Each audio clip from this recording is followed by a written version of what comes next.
ભૂવા ને એવું બધું હાલે ને? હા હે હા હોય? હું તમને પૂછું, ભૂત હોય? આપણને ખ્યાલ નથી કઈ. ખ્યાલ નહીં. ક્યાં જોયું? નહીં તાર મમ્મીએ જોયું? નહીં તાર પપ્પાએ જોયું? નહીં. એમને જોયું હોત તો તને કીધું હોત કે બેટા અહીંયા પીપરે ભૂત રે એમ. એને જ નથી જોયું. હનુમાન ચાલીસામાં છે ભૂત પિશાચ નિકટ નહીં આવે, મહાવીર જબ નામ સુનાવે. કોને કહેવાય ભૂત પિશાચ? કોણ? તારા વર્કમાં તારી બુદ્ધિને ફેરવી દે ને માણસ, એને ભૂત પિશાચ કહેવાય. તારો વર્ક બગાડે, હા તારી લેંગ્વેજ બગાડી દે, તારી લાઈન બગાડી દે, આને ભૂત પિશાચ કહેવાય. આ બધા જીવતા જ હોય. હા એક્ઝામ્પલ, દાખલો, વ્યવહાર કરવા જતા અને બીજાને ખબર પડે વ્યવહાર તોડાઈ આવે.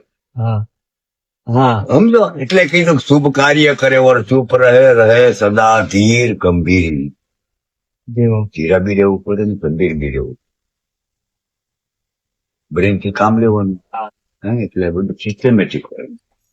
નિર્વિઘ્ન કામ પૂરું થઈ જવું. જ્ઞાની નામ અગ્રગણ્યમ સકલ ગુણ નિધાનામ વાનરાણામ દીપમ. બુદ્ધિશાળી માણસ ભગવાન કહેવાય. હા सब कूटे हुए है ना, माइंड कंट्रोल नहीं है तो मनुष्य नहीं है, और नाली का कीड़ा ही समझ. હા सबसे बड़ा पावर है माइंड कंट्रोल. હા બાપુ. જેમાં તમારા દુશ્મન કોણ? કામ, ક્રોધ, મદ અને લોભ. હા કામ, ક્રોધ, મદ, લોભ ये सब नाथ नरक के पद तने नरक જ લઈ જાય. હા નરક માને હું? બોડી વિખાયેલી પડી હોય, તારી બોડીમાં પાવર ન હોય, બીમાર હોય, આને નરક કહેવાય. હા બાપુ. બીજું કઈ નરક નહીં. તો તારો સ્ટેમિના ખોઈ બેસી જાય, કોઈ જ બી કામ તારા બોડી થી ન થાય ને તું બીમાર કહેવાય.